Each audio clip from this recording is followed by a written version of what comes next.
solo acorralado en una cueva oscura. Este no es un bandido cualquiera, es el mayor héroe de Israel, el matador de gigantes, ahora cazado como un animal por el propio rey al que sirvió. Su nombre es David, y esta cueva, la cueva de Adulán, se convirtió en su refugio y el punto de encuentro para un ejército improbable. Todos los endeudados, los oprimidos, los amargados de espíritu, los desajustados de la nación. ¿Cómo terminó aquí el joven pastor elegido por Dios para gobernar, liderando a un grupo de marginados? Para entender el viaje que lo forjó, debemos retroceder al principio, a un reino en crisis y a un rey cuyo corazón se había desviado. La relevancia de esta historia trasciende el tiempo y la religión. La saga de David aborda temas universales como la superación, el liderazgo, la fe, la traición y el arrepentimiento. Nos ofrece un estudio de caso sobre el poder, sus tentaciones y las consecuencias de nuestras elecciones. Para jóvenes adultos, cristianos y estudiosos, entender a David es entender un arquetipo fundamental de la lucha entre el propósito divino y la fragilidad humana. Si buscas comprender las capas más profundas de las narrativas que moldearon el mundo, suscríbete y activa las notificaciones, porque este viaje apenas está comenzando. En este viaje cubriremos el ascenso improbable de David, su unción secreta por el profeta Samuel, la icónica batalla contra Goliat y la compleja relación con el rey Saúl. Analizaremos también su período como fugitivo, la unificación del reino de Israel, sus mayores logros como monarca y, de manera honesta, sus fallas más graves. El objetivo no es glorificar ni condenar, sino presentar los hechos narrativos de forma clara. Para comprender verdaderamente el ascenso de David, primero debemos entender el vacío de poder y la crisis espiritual que asolaban a Israel. La nación estaba bajo el mando de su primer rey, un hombre de gran estatura y promesa inicial, pero cuyo corazón se había desviado. El escenario estaba preparado no solo para la llegada de un nuevo rey, sino para un cambio fundamental en el destino de toda una nación. El reino de Israel, en el siglo XI a.C., vivía un periodo de inestabilidad política y espiritual. La nación, una confederación de 12 tribus, había clamado por un rey para ser como las demás naciones, abandonando el modelo de gobierno teocrático liderado por jueces. El profeta Samuel, a regañadientes, ungió a Saúl de la tribu de Benjamín como el primer monarca, un líder que inicialmente parecía ser la respuesta a las oraciones del pueblo. La principal amenaza externa provenía de los filisteos, un pueblo guerrero que ocupaba la llanura costera y poseía superioridad militar, incluyendo el dominio de la tecnología del hierro. Las batallas eran constantes y la supervivencia de Israel como pueblo soberano estaba frecuentemente en juego. El reinado de Saúl estuvo marcado por esta lucha incesante, pero sus victorias eran opacadas por una creciente desobediencia y una inseguridad espiritual que lo alejaron de la aprobación divina. El concepto fundamental a entender aquí es el de la monarquía teocrática en Israel. El rey no era un soberano absoluto. Era visto como un virrey de Dios en la tierra, sujeto a su ley y a la orientación de los profetas. La desobediencia de Saúl en episodios clave, como ofrecer un sacrificio que no le correspondía y perdonar al rey de los amalecitas contra una orden directa, fue interpretada no solo como un error militar, sino como un acto de rebelión espiritual. Imagina a un CEO elegido por el Consejo de Administración para liderar una empresa con una misión muy clara. Ese CEO comienza a ignorar las directrices del Consejo, a tomar decisiones basadas en su propio ego y a romper las reglas fundamentales de la compañía. Su destitución se vuelve inevitable. Saúl estaba en esa posición. Su mandato era condicional a su fidelidad, y esa fidelidad había sido rota de manera irreparable. Esta crisis de liderazgo creó un vacío espiritual. El profeta Samuel se alejó de Saúl, y la narrativa bíblica describe que el Espíritu del Señor se retiró de Saúl. En este escenario sombrío, con un rey atormentado y un reino amenazado, el foco de la historia se desplaza a un lugar inesperado.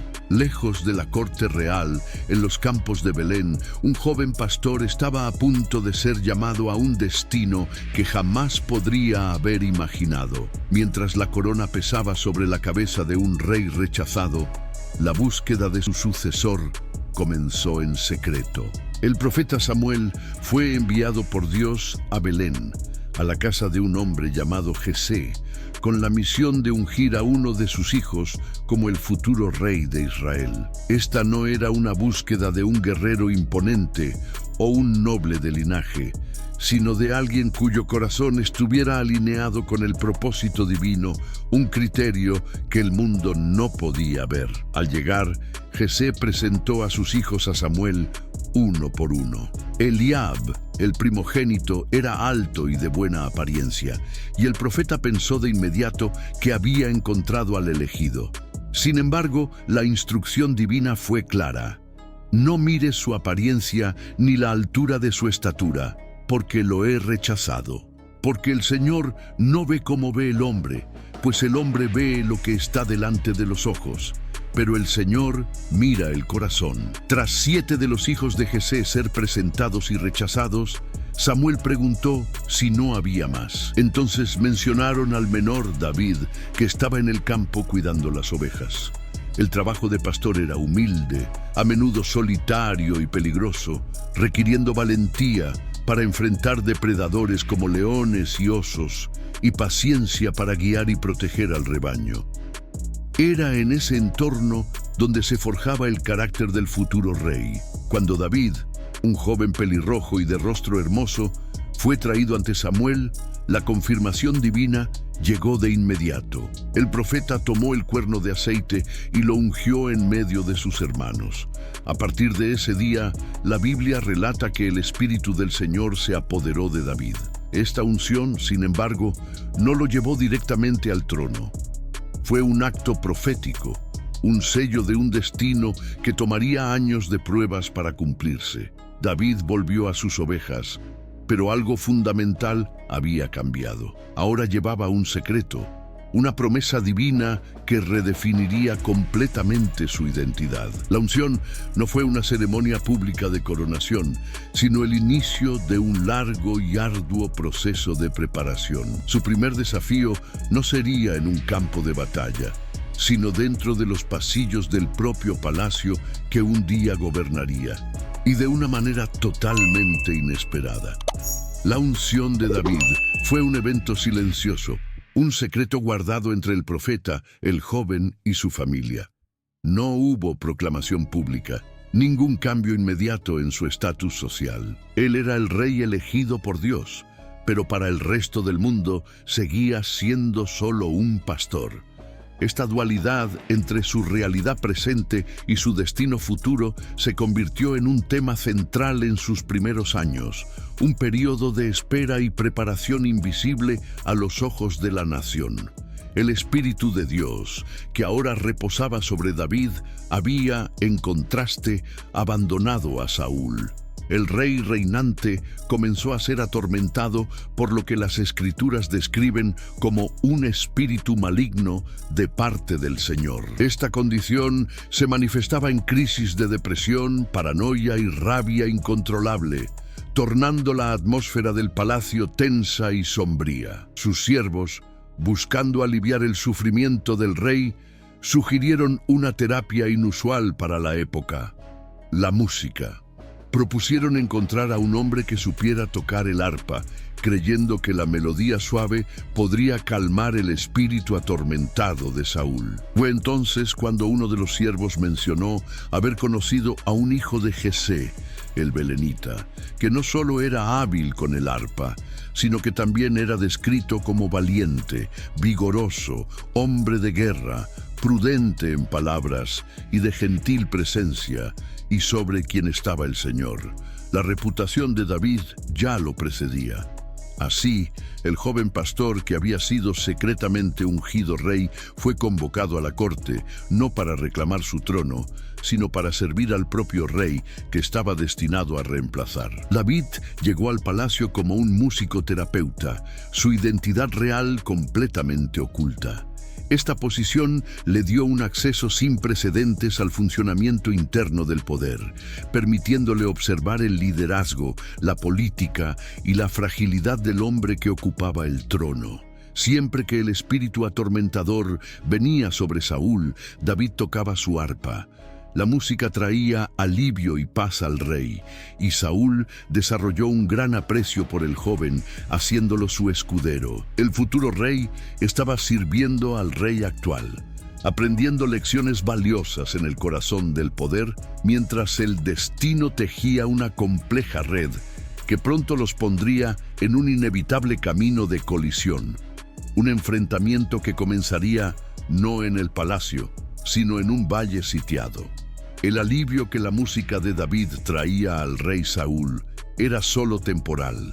La verdadera crisis del reino no estaba en el espíritu del monarca, sino en la amenaza creciente que se reunía en sus fronteras. Los filisteos, enemigos históricos de Israel, marcharon una vez más con su ejército, estableciendo un campamento en una colina en el valle de Ela. Del otro lado del valle, en una colina opuesta, el ejército de Israel, liderado por Saúl, se preparaba para la batalla. Durante 40 días, los dos ejércitos permanecieron en un tenso punto muerto. Ningún lado se atrevía a iniciar un ataque a gran escala, pues descender al valle y subir la colina opuesta los dejaría en una posición táctica vulnerable. La guerra se convirtió en un conflicto psicológico, una batalla de nervios y moral. El miedo paralizaba a los soldados de Israel, no solo por la fuerza del ejército filisteo, sino por su arma secreta, un campeón que parecía invencible. Todas las mañanas y todas las tardes, un guerrero colosal salía del campamento filisteo y se plantaba en el valle. Su nombre era Goliat, de la ciudad de Gat. Era un gigante, con una altura estimada de casi 3 metros, cubierto por una armadura de bronce que pesaba más que un hombre común y blandía una lanza cuya punta de hierro era masiva. Su presencia física era abrumadora, diseñada para aterrorizar y desmoralizar a sus oponentes. El desafío de Goliat era directo. Propuso un combate singular. En lugar de una batalla campal que resultaría en innumerables muertes, él lucharía contra un único campeón elegido por Israel. Si el israelita vencía, los filisteos se convertirían en siervos de Israel. Si Goliat vencía, los israelitas se convertirían en siervos de los filisteos. Era una propuesta clásica de campeón contra campeón, pero nadie en el ejército de Saúl se atrevía a aceptar. El miedo y la humillación pendían sobre el campamento israelita. El rey, que debería ser el mayor guerrero de la nación, permanecía en silencio, tan aterrorizado como sus hombres.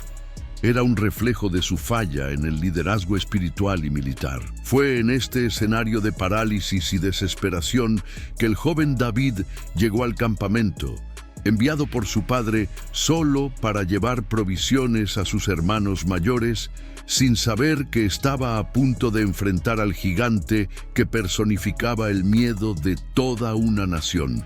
La llegada de David al campo de batalla fue inicialmente mundana.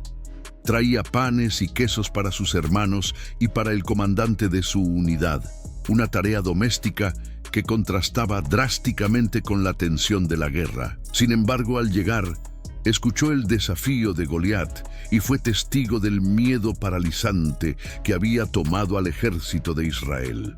La reacción de David fue de indignación y asombro. Para él, aquello no era solo un desafío militar, sino una afrenta directa al Dios de Israel. Mientras los soldados veían a un gigante invencible, David veía a un filisteo incircunciso que osaba desafiar a los ejércitos del Dios vivo. Su perspectiva era radicalmente diferente, moldeada no por la vista, sino por la fe. Comenzó a hacer preguntas, indagando sobre la recompensa prometida a quien derrotara al gigante, lo que atrajo la ira de su hermano mayor, Eliab, quien lo acusó de arrogancia y de haber venido solo para ver la batalla. Las palabras de David, sin embargo, llegaron a los oídos del rey Saúl, quien lo mandó llamar. Ante el rey, el joven pastor declaró con una confianza impactante: «No desfallezca el corazón de nadie por causa de él. Tu siervo irá y peleará contra este filisteo». Saúl, viendo solo a un joven inexperto frente a un guerrero veterano, intentó disuadirlo.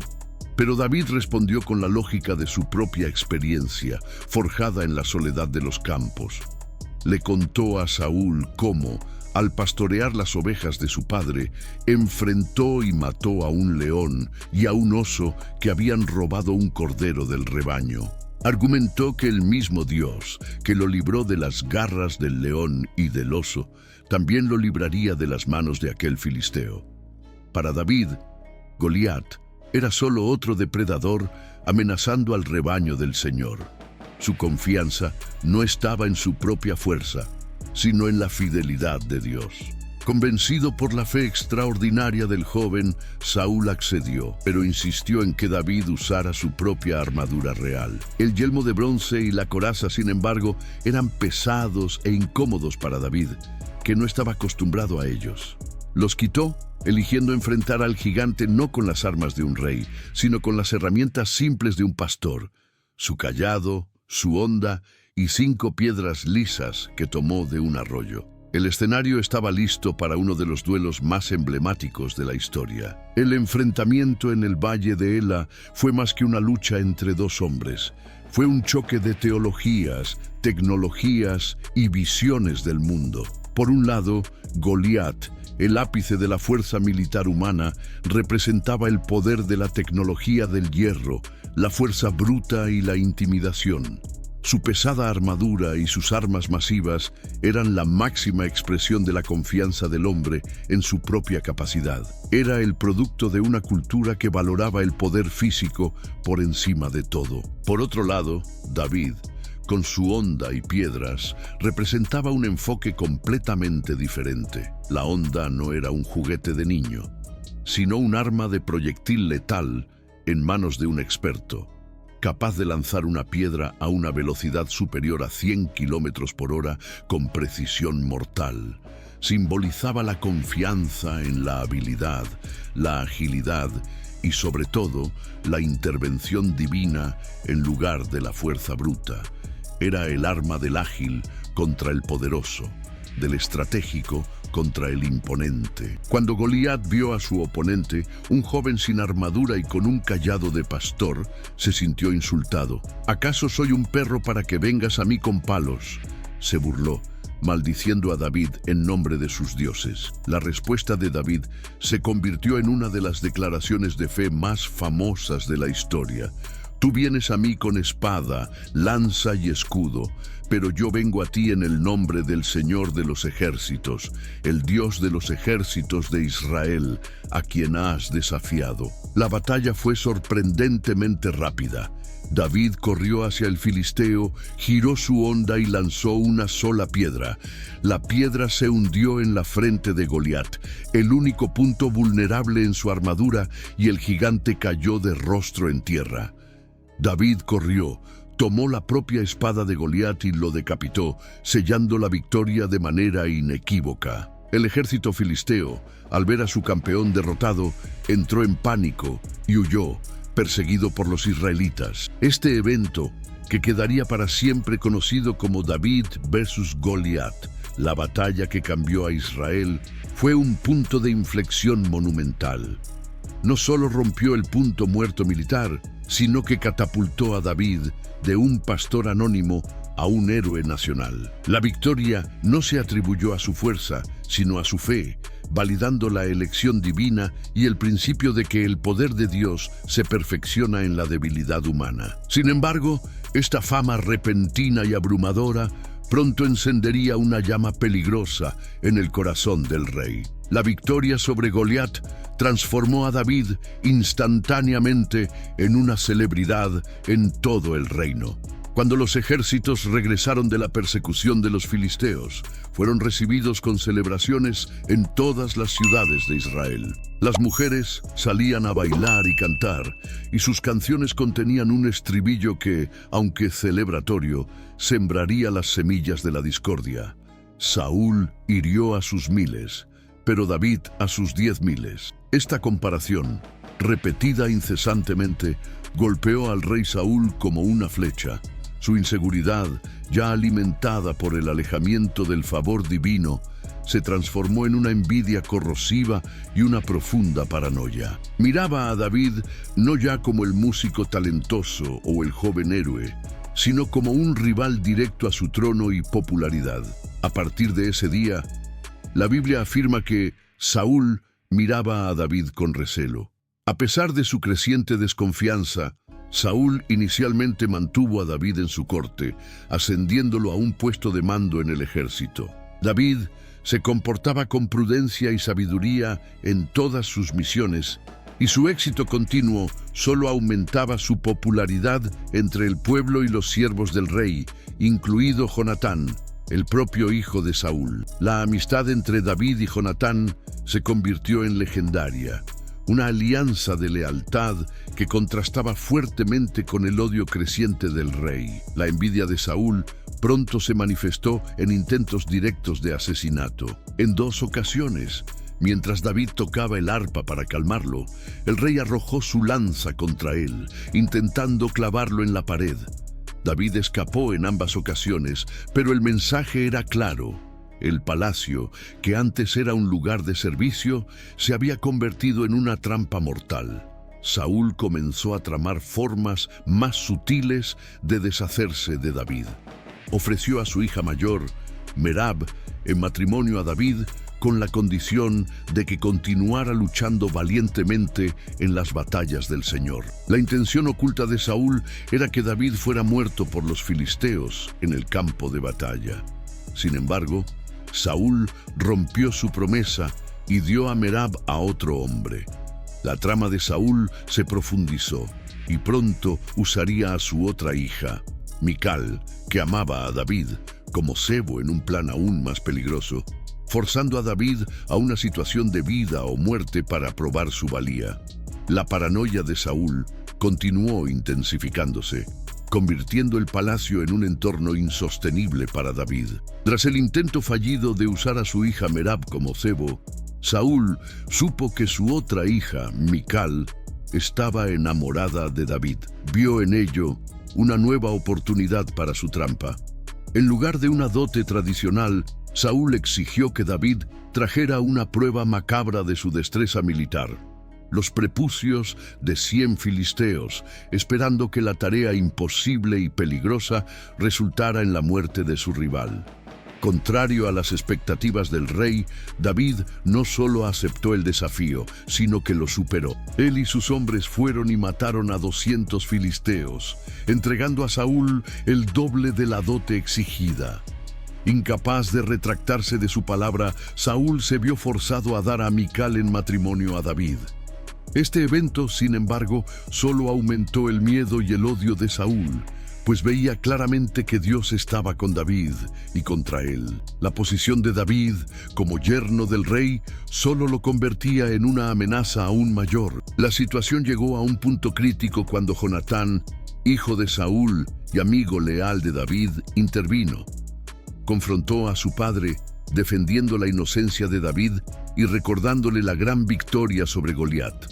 Saúl pareció calmarse y juró no matar a David. Sin embargo, la paz fue breve. Tras otra victoria militar de David, la envidia de Saúl regresó con fuerza total y nuevamente intentó matarlo con una lanza.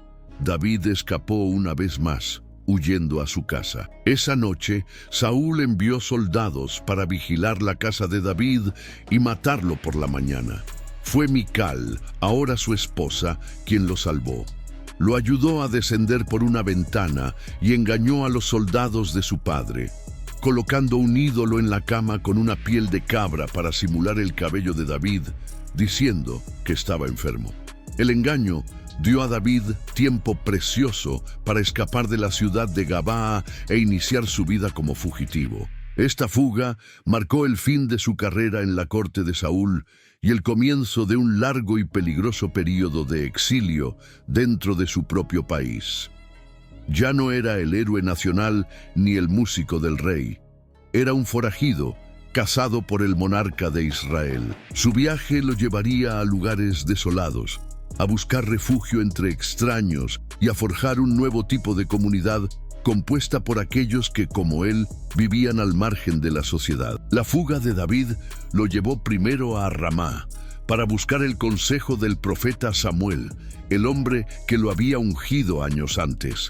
La presencia del profeta ofreció una protección temporal, pues los soldados enviados por Saúl para capturar a David fueron tomados por el espíritu de profecía e incapaces de cumplir su misión. Sin embargo, David sabía que no podía quedarse allí. Se despidió de su amigo Jonatán en una escena conmovedora, sellando un pacto de lealtad eterna antes de partir al desierto. Su viaje lo llevó a la ciudad de Nob, donde habitaban los sacerdotes. Desesperado por comida y armas, engañó al sumo sacerdote Abimelec, alegando estar en una misión secreta para el rey. Abimelec, creyéndole, le dio los panes sagrados de la proposición y la espada de Goliat.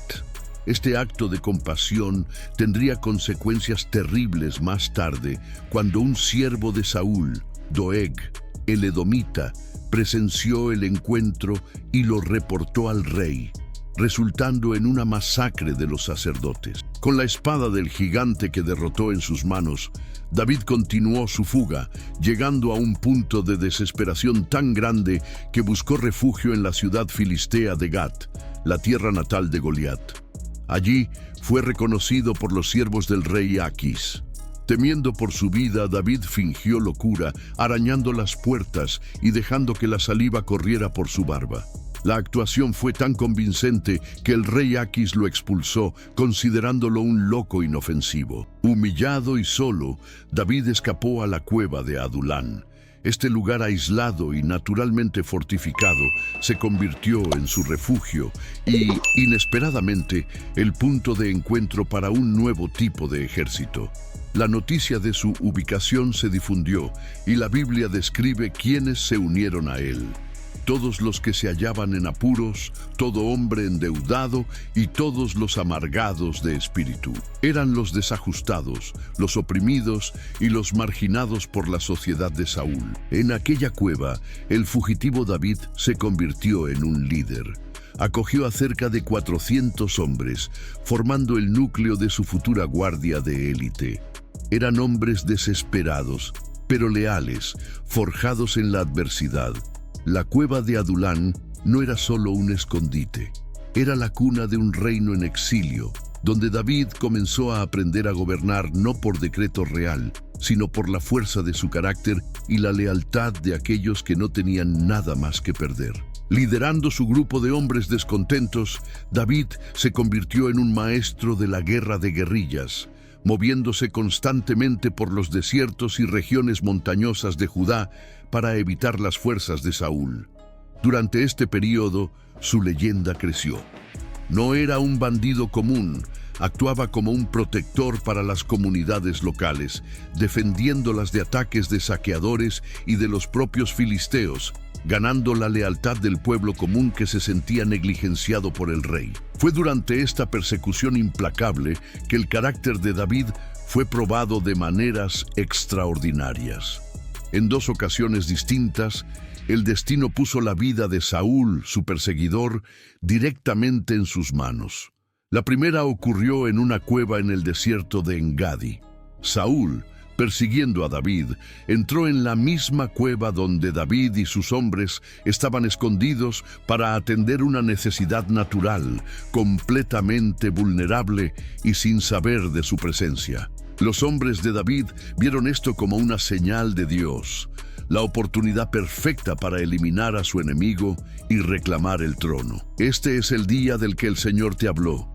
He aquí que entrego a tu enemigo en tus manos. susurraron. Sin embargo, David se negó. En lugar de matar a Saúl, se acercó sigilosamente y cortó un pedazo del borde del manto del rey. Incluso este acto pesó en su conciencia, pues veía a Saúl como el ungido del Señor. Tras salir Saúl de la cueva, David lo llamó desde la distancia, mostrándole el pedazo del manto como prueba de que podría haberlo matado, pero eligió perdonarlo. Cuestionó a Saúl sobre por qué escuchaba a los hombres que decían que David buscaba su mal. Saúl, momentáneamente conmovido por la misericordia de su rival, lloró y reconoció la justicia de David, admitiendo que él ciertamente reinaría sobre Israel. Hizo que David jurara no eliminar a su descendencia. A pesar de la tregua emocional, la persecución de Saúl no cesó por mucho tiempo. Una segunda oportunidad surgiría más tarde, en el desierto de Zif, cuando David y uno de sus hombres se infiltraron en el campamento de Saúl por la noche y lo encontraron durmiendo profundamente, con su lanza clavada en el suelo cerca de su cabeza. Una vez más, David fue instado a actuar y una vez más se negó a herir al ungido del Señor, consolidando su reputación como un hombre de honor y autocontrol, incluso bajo extrema provocación. Aún después de demostrar su misericordia por 2 veces, David sabía que la obsesión de Saúl no terminaría. Concluyó que no estaría seguro en ningún lugar dentro de las fronteras de Israel. En una decisión pragmática y moralmente compleja, tomó una medida drástica: buscar refugio, una vez más, entre sus enemigos, los filisteos. Esta vez no iría como un loco fugitivo, sino como un comandante militar con 600 hombres experimentados y sus familias. Se presentó nuevamente ante Aquis, rey de Gat. El rey filisteo, viendo la utilidad de tener a un comandante israelita experimentado y descontento a su lado, acogió a David y sus hombres. Sabía que David se había convertido en un enemigo de su propio pueblo y que por lo tanto sería un vasallo leal. Le concedió a David y sus seguidores la ciudad de Siclag para vivir, dándoles una base de operaciones en la frontera filistea. Durante este periodo, que duró 1 año y 4 meses, David vivió una doble vida peligrosa. Para Aquis, fingía realizar incursiones contra las ciudades del sur de Judá y sus aliados. Sin embargo, en realidad, David atacaba a otros pueblos enemigos de Israel, como los gesureos, los girsitas y los amalecitas. Exterminaba completamente las poblaciones de esos lugares para que no hubiera testigos que pudieran reportar sus verdaderas actividades a Aquis.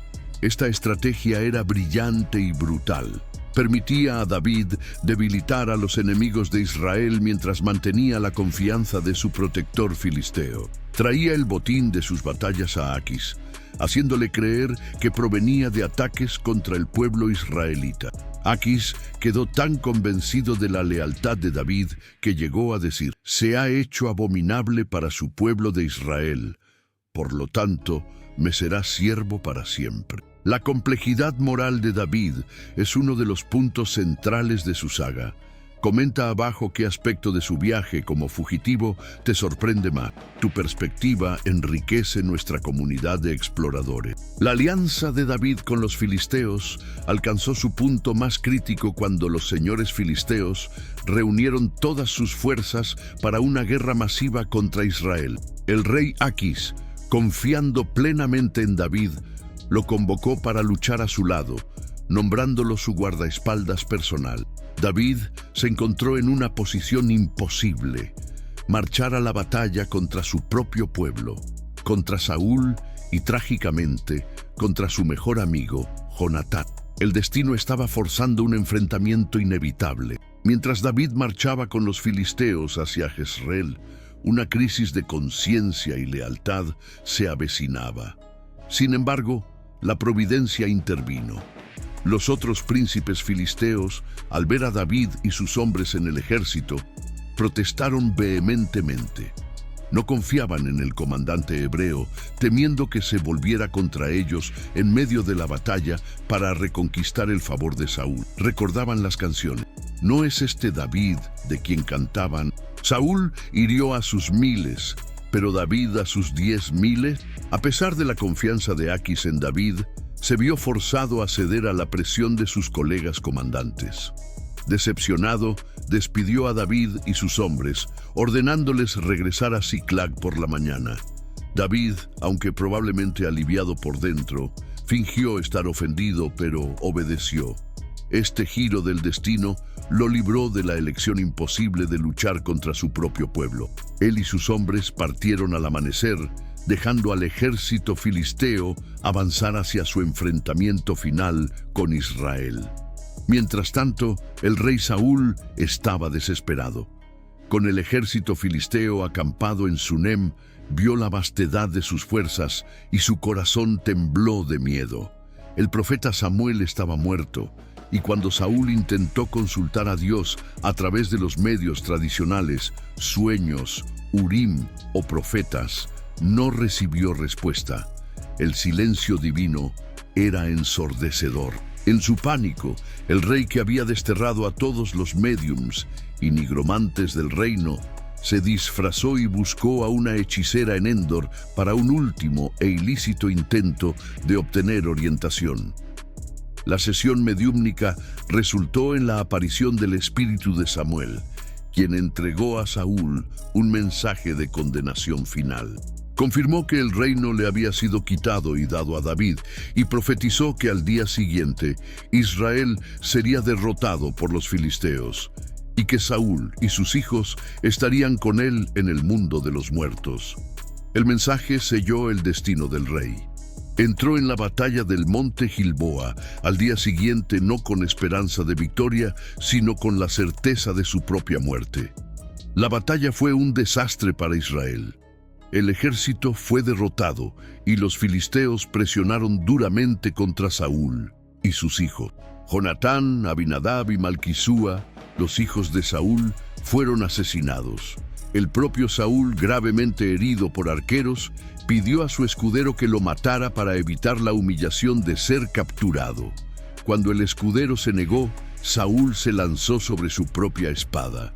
La era del primer rey de Israel terminó en tragedia y derrota, abriendo el camino para el ascenso de aquel que Dios había elegido. La noticia de la desastrosa batalla en el monte Gilboa llegó a David en Siclag, traída por una malecita que escapó del campamento israelita. El mensajero, con la esperanza de ganar el favor de David, no solo reportó la muerte de Saúl y Jonatán, sino que también afirmó haber sido él quien dio el golpe de misericordia al rey herido, a petición del propio Saúl. Presentó la corona y el brazalete de Saúl como prueba Wiferi. La reacción de David, sin embargo, no fue la que el hombre esperaba. En lugar de alegrarse por la muerte de su perseguidor, David y sus hombres rasgaron sus vestiduras y lamentaron, ayunando hasta la tarde por Saúl, por Jonatán y por todo el pueblo de Israel. David se volvió hacia el amalecita y, en lugar de recompensarlo, ordenó su ejecución. Su justificación fue que el propio hombre había confesado haber matado al ungido del Señor, un acto que David consideraba sacrílego, independientemente de las circunstancias. El dolor de David fue expresado en uno de los poemas más bellos y conmovedores del Antiguo Testamento, conocido como El lamento de David por Saúl y Jonatán. En esta elegía lamenta la caída de los valientes, exalta el honor de Saúl en batalla y llora la pérdida de su amigo Jonatán con palabras de profundo amor y angustia. Angustiado estoy por ti, mi hermano Jonatán. Cuán amabilísimo me eras. Más maravilloso me era tu amor que el amor de las mujeres. Con el trono de Israel ahora vacante, David consultó a Dios sobre su próximo paso, siendo instruido a ir a Hebrón, una ciudad importante en la tribu de Judá. Allí, los hombres de Judá vinieron y lo ungieron públicamente como rey sobre la casa de Judá. Este no fue el cumplimiento total de la profecía de Samuel, pero fue un paso crucial. Por ahora, su reinado se limitaba a su propia tribu en el sur. El resto de Israel, sin embargo, no lo aceptó de inmediato. Abner, el comandante del ejército de Saúl, tomó a Isboset, un hijo sobreviviente de Saúl, y lo constituyó rey sobre las tribus del norte. El país estaba dividido. Un periodo de guerra civil, que duraría 7 años y medio, comenzó entre la casa de Saúl, representando el antiguo régimen, y la casa de David, representando el futuro divinamente ordenado. La unificación del reino sería un proceso largo y sangriento. El período en que Israel tuvo 2 reyes estuvo marcado por una guerra civil prolongada, pero de baja intensidad, entre las fuerzas del norte, leales a Isboset, y las del sur, leales a David. La narrativa bíblica resume la situación de manera sucinta. La casa de David se fortalecía, pero la casa de Saúl se debilitaba. El poder militar y la influencia política de David crecían firmemente en Hebrón, mientras el reinado de Isboset, sostenido principalmente por el general Abner, se mostraba cada vez más frágil. El punto de inflexión vino de un conflicto interno en la casa de Saúl. Abner, el verdadero poder detrás del trono de Isboset, tuvo una disputa con el rey sobre una de las concubinas de Saúl. Acusado de deslealtad, un Abner furioso decidió cambiar de bando. Envió mensajeros a David, proponiendo un acuerdo para entregarle todo Israel. David aceptó, pero con una condición significativa. Abner debía traer consigo a Mical, hija de Saúl y primera esposa de David, que había sido dada a otro hombre. La exigencia de David era políticamente astuta.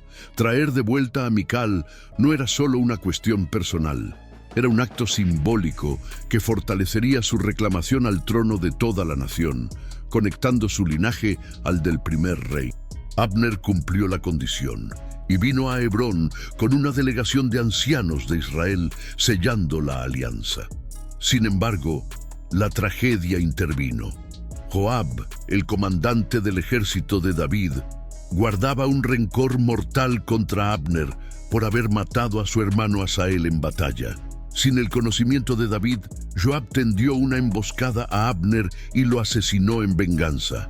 La muerte del poderoso general amenazó con destruir la frágil paz y la alianza recién formada.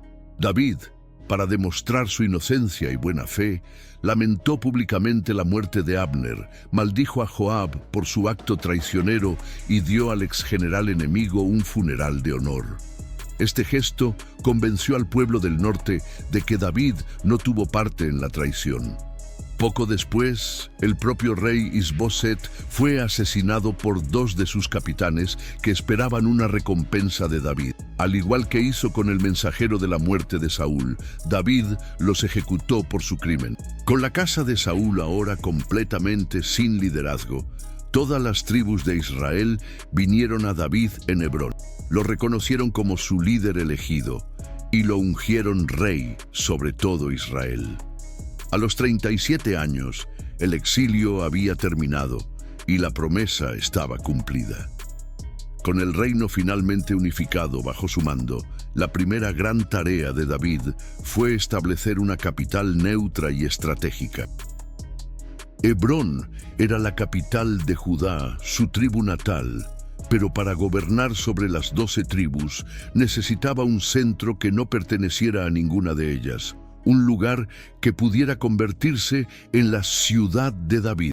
Volvió su atención a una fortaleza aparentemente inexpugnable llamada Jebús, que más tarde sería conocida como Jerusalén. Jebús estaba ubicada en una cima montañosa, en la frontera entre los territorios de Judá y Benjamín, y aún estaba habitada por los jebuseos, un pueblo cananeo. Sus habitantes estaban tan confiados en la fuerza de sus murallas que se burlaron de David, diciendo que hasta los ciegos y los cojos podrían defenderla. Esta arrogancia subestimó la determinación y la ingeniosidad táctica del nuevo rey y sus hombres.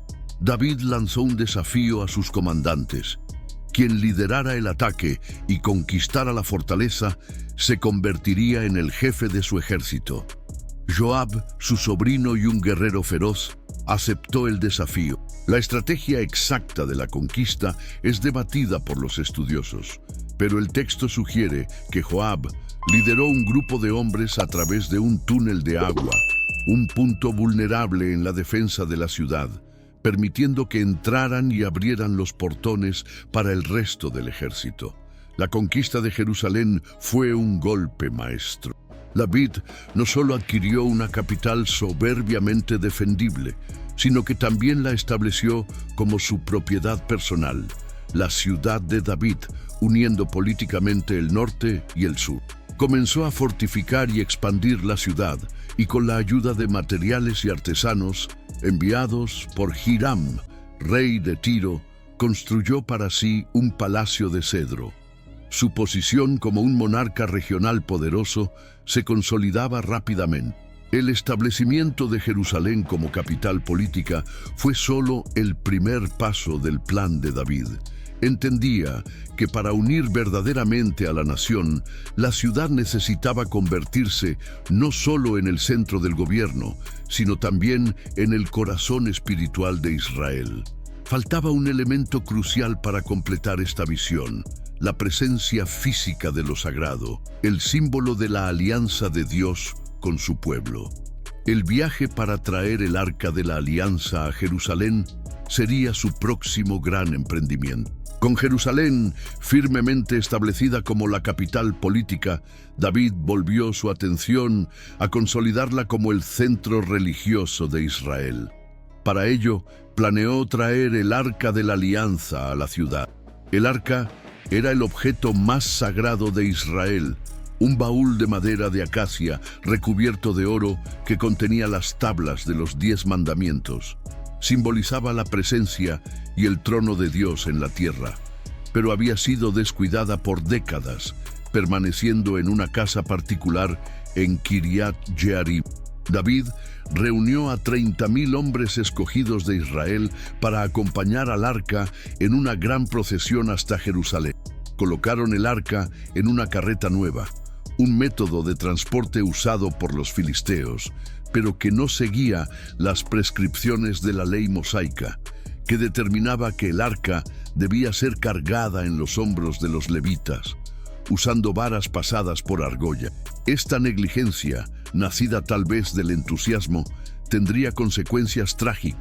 Durante el viaje festivo, los bueyes que tiraban de la carreta tropezaron. Un hombre llamado Usa, que caminaba al lado, extendió la mano para sostener el arca e impedir que cayera. En el instante en que tocó el objeto sagrado, cayó muerto. Un acto que la Biblia describe como un juicio divino por su irreverencia. El evento conmocionó y asustó a David. La alegría de la celebración se transformó en miedo y cuestionó cómo podría traer la presencia de Dios a su ciudad. Temiendo continuar, David desvió el arca hacia la casa de un hombre llamado Obed-Edom, un geteo. El arca permaneció allí por 3 meses, y durante ese tiempo la casa de Obed-Edom fue abundantemente bendecida. Al saber de esto, David comprendió que la presencia de Dios traía bendición cuando era tratada con la debida reverencia. Se preparó para un segundo intento, esta vez decidido a seguir las instrucciones de la ley meticulosamente.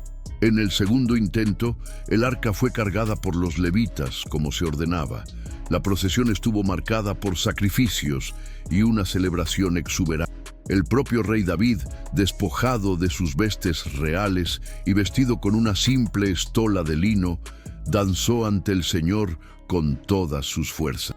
Este acto de adoración humilde y extravagante trajo el arca con éxito a Jerusalén, pero su demostración de alegría sería recibida con desprecio por su esposa Mical, creando una tensión dentro de su propio palacio.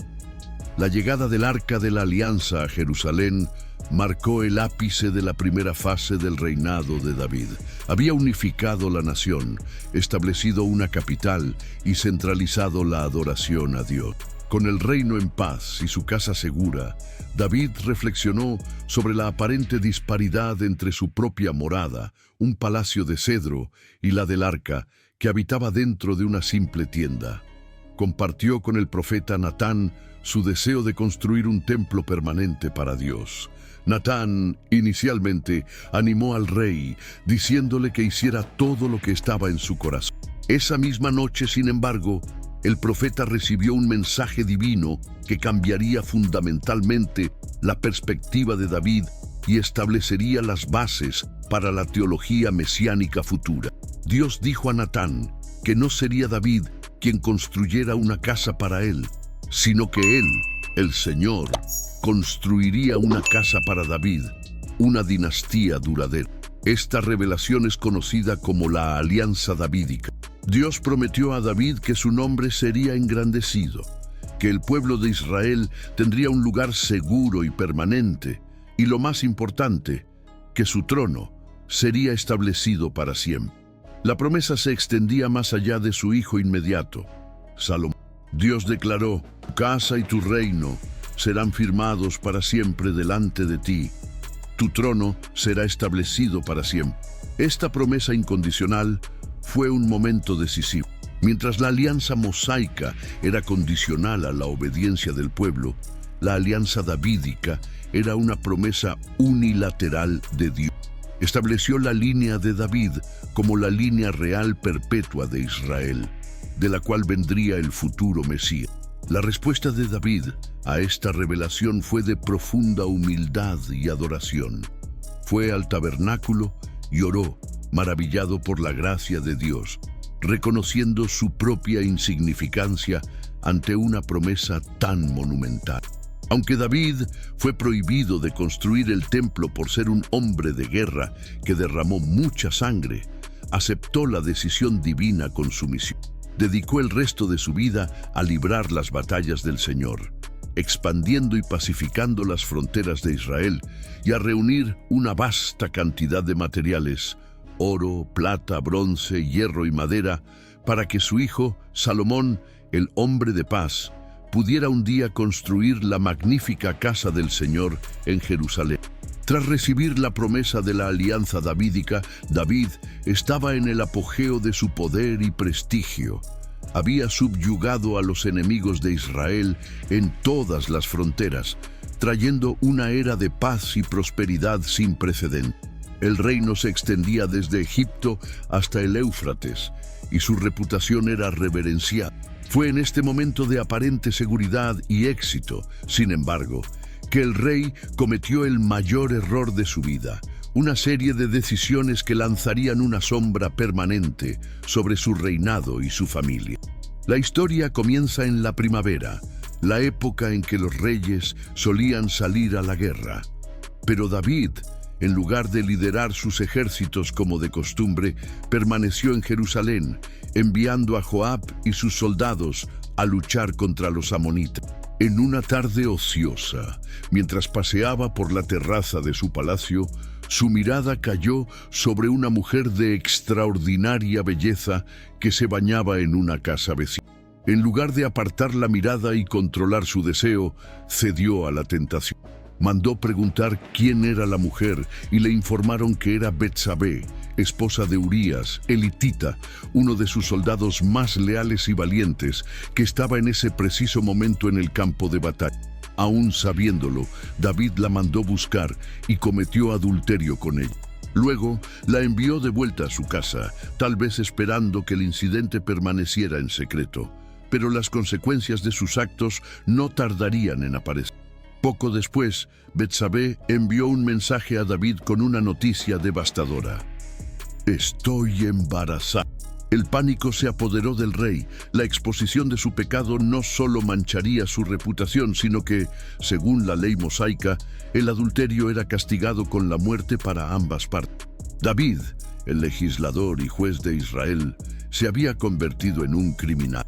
Su primera reacción no fue el arrepentimiento, sino un intento desesperado de encubrir su transgresión. Inició una trama elaborada, convocando a Urías del campo de batalla bajo el pretexto de recibir un informe sobre la guerra. Su plan era simple: hacer que Urías pasara la noche en casa con su esposa para que el embarazo pudiera atribuirse a él. Sin embargo, la integridad y la lealtad de Urías, en un contraste impactante con la deshonra del rey, frustrarían el plan, forzando a David a descender a una espiral aún más oscura de engaño y violencia. El plan de David para encubrir su adulterio encontró un obstáculo inesperado en el honor de Urías. Al regresar del frente, Urías se negó a ir a su casa y dormir con su esposa. Cuando David lo cuestionó, respondió con una lealtad que exponía la falla del rey. El arca, Israel y Judá están en tiendas, y Joab, mi señor, y los siervos de mi señor están acampados en campo abierto, y yo iría a mi casa a comer, beber y acostarme con mi mujer. Durmió en la entrada del palacio con los siervos del rey. Frustrado, David intentó una segunda táctica. Invitó a Urías a un banquete, lo embriagó con la esperanza de que, con sus inhibiciones disminuidas, fuera a casa. Pero incluso ebrio, la lealtad de Urías permaneció intacta y nuevamente durmió con los siervos. El encubrimiento había fallado. Desesperado, David tomó una decisión terrible, pasando del adulterio al asesinato. Escribió una carta a su general, Joab, la selló y la entregó en manos del propio Urías para que la llevara. La carta contenía una sentencia de muerte. David ordenó a Joab que colocara a Urías en la línea frontal de la batalla más feroz y que luego retirara el apoyo, dejándolo para ser muerto por el enemigo. Joab, un ejecutor implacable de la voluntad del rey, obedeció la orden. Urías, el valiente y leal soldado, fue asesinado por orden del rey, a quien servía fielmente. Para completar la farsa, Joab envió un mensajero para reportar las bajas de la batalla, incluyendo la muerte de Urías. Al recibir la noticia, David respondió con una frialdad calculada, diciendo al mensajero que consolara a Joab, pues la espada consuma a este, ora a aquel. Con Urías fuera del camino, David esperó a que terminara el periodo de luto de Betsabé y luego la trajo al palacio, haciéndola su esposa.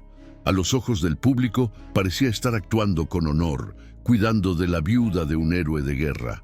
Su secreto parecía seguro, el crimen estaba encubierto. Pero la última frase del capítulo en la Biblia revela la verdad. Pero esta cosa que David hizo pareció mal a los ojos del Señor.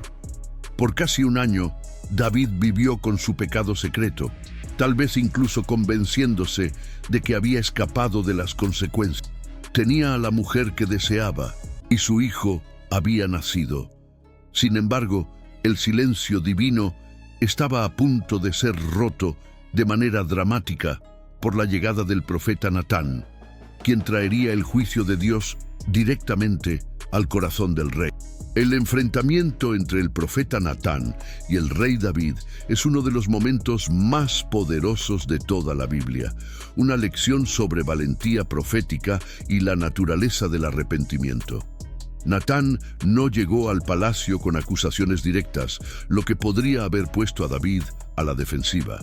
En cambio, usó una parábola, una historia cuidadosamente construida para sortear las defensas del rey y apelar a su sentido de justicia, que, irónicamente, aún estaba intacto. Contó a David la historia de dos hombres, uno rico y uno pobre.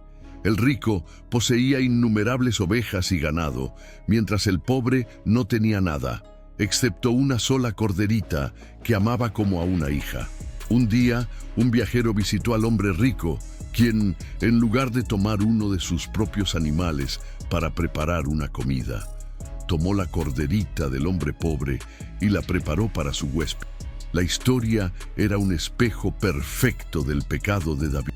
Al escuchar la parábola, la ira de David se encendió contra el hombre rico. Como rey y juez de Israel, declaró que tal hombre merecía morir y debería restituir la corderita 4 veces por haber actuado sin misericordia. En ese momento, con el propio David pronunciando su veredicto, Natán pronunció las palabras que resonarían por la eternidad. Tú eres ese hombre. La parábola se convirtió en un espejo, forzando al rey a ver la monstruosidad de su propio acto. Natán abandonó entonces la alegoría y habló directamente en nombre de Dios, enumerando las bendiciones que David había recibido, el reino, la protección, las esposas de Saúl, y contrastándolas con su acto despreciable. Lo acusó de despreciar la palabra del Señor, de matar a Urías con la espada de los amonitas y de tomar a su esposa. La sentencia divina fue severa. Por haber actuado en secreto, las consecuencias vendrían abiertamente. La espada nunca se apartaría de su casa, y la desgracia surgiría de su propia familia. Ante la acusación innegable, las defensas de David se derrumbaron. No ofreció excusas, no intentó justificarse, ni castigó al profeta por su audacia. Su respuesta fue inmediata, sucinta y completa: peque contra el Señor. Este momento de confesión genuina y arrepentimiento no borró las consecuencias de su pecado, pero abrió el camino para el perdón divino y la restauración de su relación con Dios, un tema expresado de manera conmovedora en el Salmo 51. A pesar del perdón divino concedido a David tras su arrepentimiento, las consecuencias de sus acciones, como Natán había profetizado, serían inevitables y dolorosas. La primera manifestación del juicio fue la muerte del hijo nacido de su relación con Betsabé. El niño enfermó gravemente y David ayunó y oró fervorosamente por su vida, pero al séptimo día el niño murió. La espada, como se profetizó, había entrado en su casa y la desgracia comenzaría a desarrollarse dentro de su propia familia. La disfunción familiar de David se convirtió en el escenario de una serie de tragedias. La primera gran crisis involucró a sus hijos mayores. Amnón, el primogénito de David, desarrolló una pasión obsesiva por su media hermana, Tamar. Siguiendo el consejo malicioso de un primo, fingió estar enfermo, atrajo a Tamar a sus aposentos y la violó. Tras el acto, su amor enfermizo se transformó en odio y la expulsó de manera humillante. Absalón, hermano de Tamar y tercer hijo de David, se enfureció por lo sucedido. David, al enterarse, también se indignó, pero su inacción fue clamorosa. No castigó a Amnón por el crimen, tal vez por un sentimiento de culpa por sus propios pecados sexuales o por un favoritismo paralizante. Esta falla en aplicar justicia creó un profundo resentimiento en Absalón, quien alimentó su odio en silencio durante 2 años. La venganza de Absalón fue fría y calculada. Organizó una fiesta para todos los hijos del rey y en el apogeo de la celebración dio orden a sus siervos de matar a Amnón. Tras el asesinato, Absalón huyó a Gesur, donde permaneció exiliado por 3 años. David lamentó la pérdida de ambos hijos, uno muerto y otro fugitivo, y el dolor de la profecía de Natán se hacía cada vez más real. La espada estaba efectivamente moviéndose dentro de su casa. Eventualmente, a través de la intervención de Joab, Absalón fue autorizado a regresar a Jerusalén, pero por 2 años más, David se negó a verlo. Esta reconciliación parcial y la falta de una resolución verdadera para los conflictos familiares crearon un ambiente tóxico. El corazón de Absalón, ya endurecido por la venganza y el resentimiento, comenzó a tramar una traición de proporciones aún mayores, una que apuntaría no solo a un hermano, sino al trono de su propio padre. Tras ser finalmente readmitido a la presencia del rey, Absalón inició una campaña sutil y paciente para robar el corazón del pueblo de Israel. Se posicionaba en los portones de Jerusalén, el lugar donde se resolvían las disputas legales, e interceptaba a aquellos que buscaban la justicia del rey. Con una simpatía fingida, escuchaba sus quejas y lamentaba la supuesta falta de un sistema judicial eficiente, diciendo: «Oh, quien me hiciera juez en la tierra, para que viniera a mí todo hombre que tuviera pleito o cuestión y le hiciera justicia». Con gestos carismáticos, como besar las manos de aquellos que intentaban inclinarse ante él, Absalón cultivó una imagen de líder accesible y preocupado por el pueblo, en contraste con un David que tal vez parecía distante y envejecido. Durante 4 años, ejecutó esta estrategia de manera metódica y eficaz, minando la autoridad de su padre y construyendo su propia base de poder. Estaba preparando el terreno para una rebelión abierta. Cuando sintió que el momento era propicio, Absalón pidió permiso a David para ir a Hebrón, la antigua capital de su padre, bajo el pretexto de cumplir un voto religioso. Una vez allí, se declaró rey y envió espías por todo Israel para proclamar su ascenso al trono. La rebelión ganó fuerza rápidamente, incluso con la adhesión de Ahitofel, uno de los consejeros más respetados de David, cuya traición fue un golpe particularmente duro. La noticia de la conspiración llegó a Jerusalén como un terremoto. David, al percibir la magnitud de la revuelta y la velocidad con que crecía el apoyo a Absalón, tomó una decisión dolorosa pero estratégica: abandonar la capital. Sabía que una lucha por Jerusalén resultaría en un baño de sangre en la ciudad que amaba. Con un pequeño grupo de seguidores leales, el rey envejecido huyó de su propia casa, cruzando el arroyo de Cedrón y subiendo el monte de los Olivos, llorando y con la cabeza cubierta, un rey en exilio una vez más. Esta fuga fue uno de los puntos más bajos de la vida de David. Estaba siendo casado no por un rey celoso, sino por su propio hijo amado. La profecía de Natán de que la desgracia surgiría de su propia casa se estaba cumpliendo de la manera más pública y humillante posible. El rey, según el corazón de Dios, era ahora un fugitivo, traicionado por su hijo y abandonado por muchos de sus súbditos, enfrentando la mayor amenaza de su reinado. La fuga de David de Jerusalén estuvo marcada por humillación y lealtad.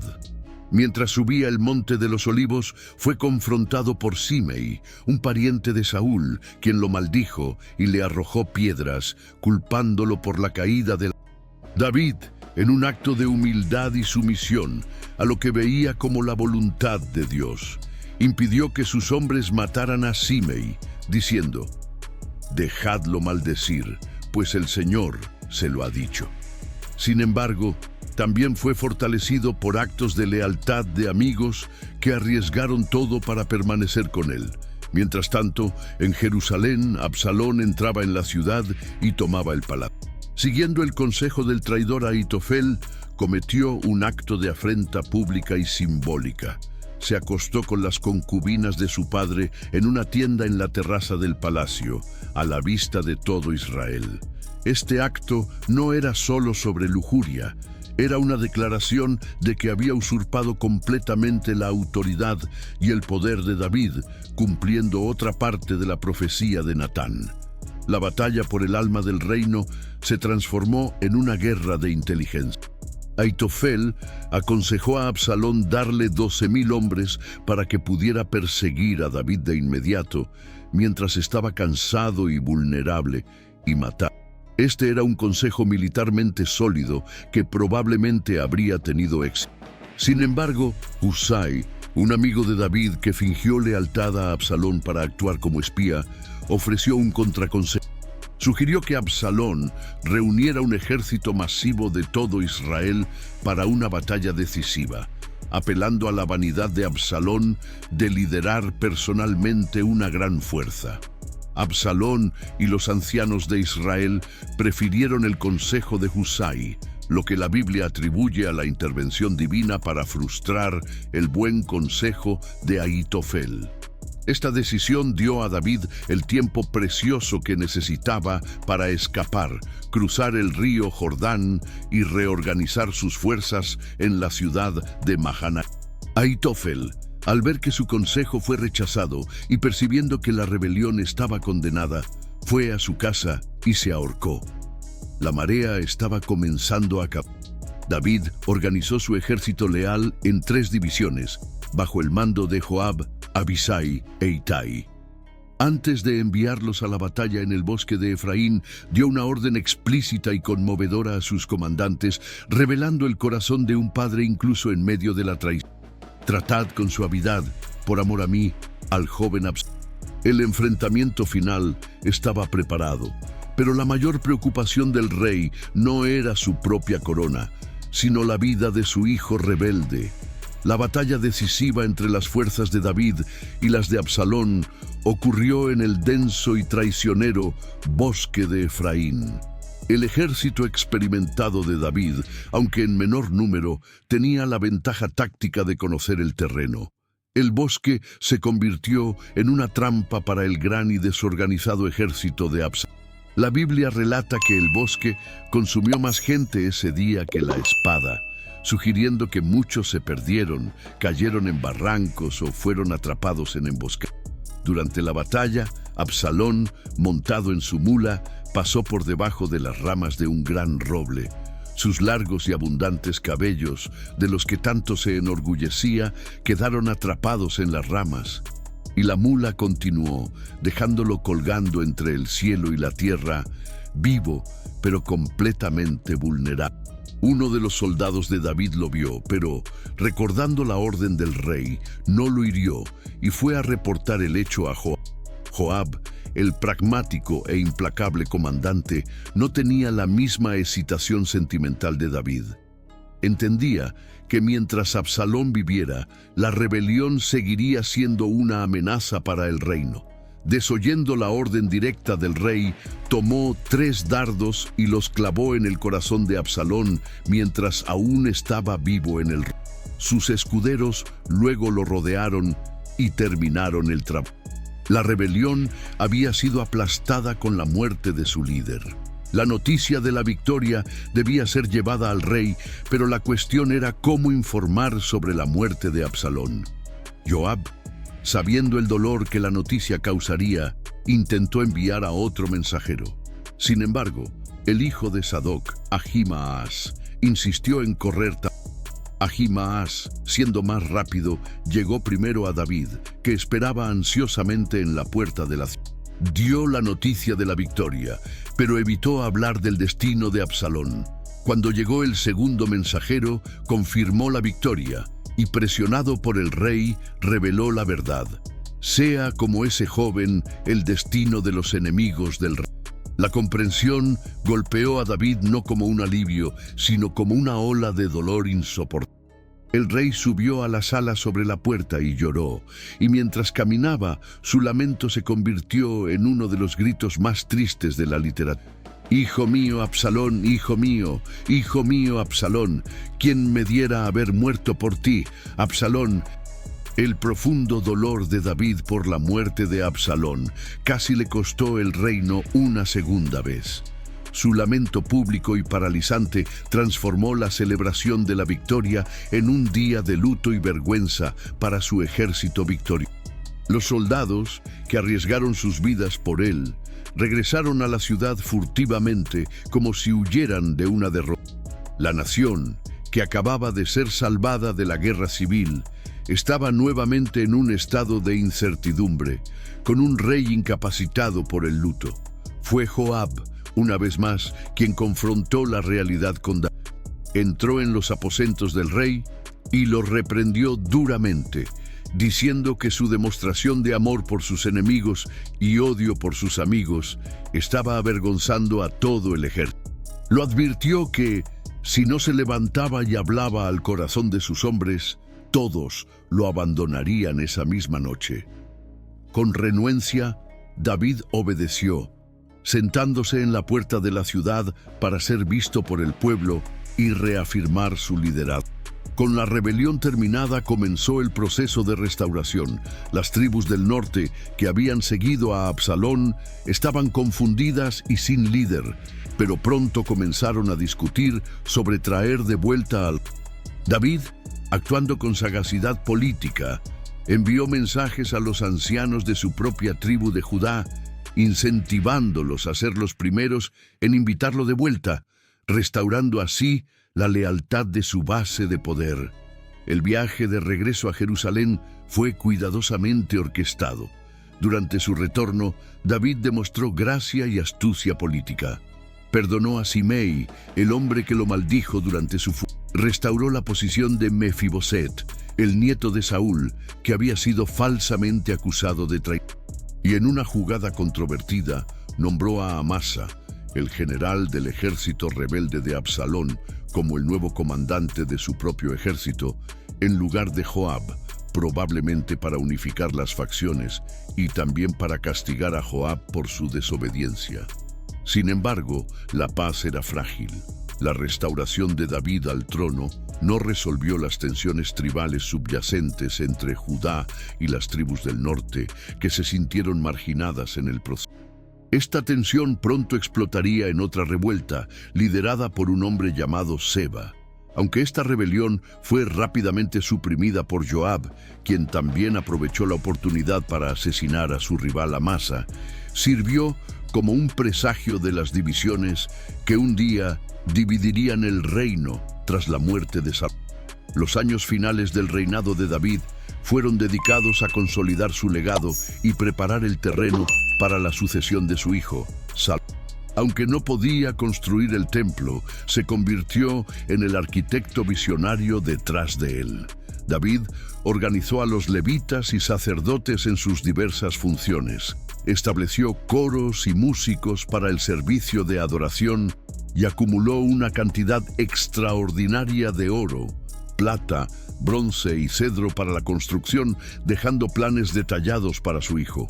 Sin embargo, su reinado no terminó sin una controversia significativa. En un acto que la Biblia describe como incitado por la ira de Dios contra Israel, David decidió realizar un censo militar de todo el pueblo. Joab lo advirtió vehementemente en contra, pues tal acto era visto como una señal de confianza en el poderío militar humano en lugar de en Dios. David insistió y el censo fue realizado. Poco después, su conciencia lo abrumó y confesó su pecado. Como juicio, Dios ofreció a David, a través del profeta Gad, una elección de 3 castigos: 7 años de hambruna, 3 meses de fuga de sus enemigos o 3 días de peste en la tierra. David, en un acto de fe, eligió caer en las manos de Dios en lugar de las manos de los hombres, optando por la peste. La plaga arrasó Israel, matando a 70,000 personas. Cuando el ángel de la destrucción llegó a Jerusalén, David oró y se ofreció a llevar el castigo en nombre del pueblo. Dios se arrepintió y detuvo la plaga en la era de Arauna, el Jebuseo. El profeta Gad instruyó a David a comprar la era y construir un altar allí. David compró el lugar por su precio total, negándose a ofrecer a Dios un sacrificio que no le costara nada. Construyó el altar, ofreció sacrificios y la plaga cesó. Este lugar, comprado como un lugar de arrepentimiento y misericordia, se convertiría en el sitio exacto donde se construiría el templo de Salomón. La historia de David, por lo tanto, no es la de un héroe perfecto, sino la de un hombre profundamente falible, que, a pesar de sus pecados, mantuvo un corazón que constantemente se volvía hacia Dios en arrepentimiento y adoración. Su vida fue un testimonio de la complejidad de la condición humana y de la gracia soberana. Pasó el cetro a Salomón con instrucciones y bendiciones, cerrando un reinado de 40 años que transformó a Israel de una confederación tribal en un imperio. Al final de su larga y tumultuosa vida, la cuestión central que define el legado de David permanece. ¿Qué significa realmente ser un hombre según el corazón de Dios? El análisis de su viaje revela que el título no se refiere a la perfección moral o a la ausencia de pecado. David fue un adúltero, un asesino y, a veces, un padre fallido cuyas acciones trajeron consecuencias devastadoras para su familia y su vida es un catálogo tanto de fe como de fracaso. La esencia de este título parece residir no en sus acciones, sino en su reacción ante su propio pecado. Cuando fue confrontado, como lo fue por Natán, su respuesta no fue negación ni excusa, sino un arrepentimiento inmediato, profundo y genuino. Los salmos, muchos de los cuales se le atribuyen, nos dan una ventana a su alma, revelando una honestidad brutal sobre sus fallas, una dependencia desesperada de la misericordia divina y una pasión incesante por estar en la presencia de Dios. David fue un hombre de contrastes extremos. El pastor que se convirtió en rey, el músico que se convirtió en guerrero, el adorador humilde que se convirtió en un monarca poderoso, el pecador que se convirtió en un ancestro del Mesías. Su historia nos enseña que el liderazgo espiritual no exige perfección, sino un corazón quebrantado y demostró que es posible caer trágicamente y aún así encontrar el camino de regreso a la gracia a través del arrepentimiento sincero. Su historia resuena a través de los siglos porque es, en muchos aspectos, nuestra historia. Refleja la lucha universal entre nuestros ideales más elevados y nuestras fallas más oscuras. Nos muestra que la grandeza no está en nunca caer, sino en cómo nos levantamos tras la caída. Su vida es un recordatorio de que el criterio divino para el corazón humano no es la impecabilidad, sino la dirección hacia la cual está consistentemente orientado, a pesar de los La historia de David no termina aquí, resuena en cada uno de nosotros. Comparte este video con alguien que también se inspire en jornadas de fe y superación. Concluimos este viaje no con un retrato idealizado, sino con la imagen de un ser humano complejo, cuya fe fue probada por el poder, la tragedia y sus propias. La historia de David es un testimonio duradero de que, incluso en medio de las mayores fallas, un corazón que busca a Dios puede ser usado para propósitos extraordinarios. Él permanece como un faro de esperanza, no por su fuerza, sino por su disposición a ser débil ante un Dios fuerte, y continúa con nosotros, explorando los grandes misterios de la espiritualidad.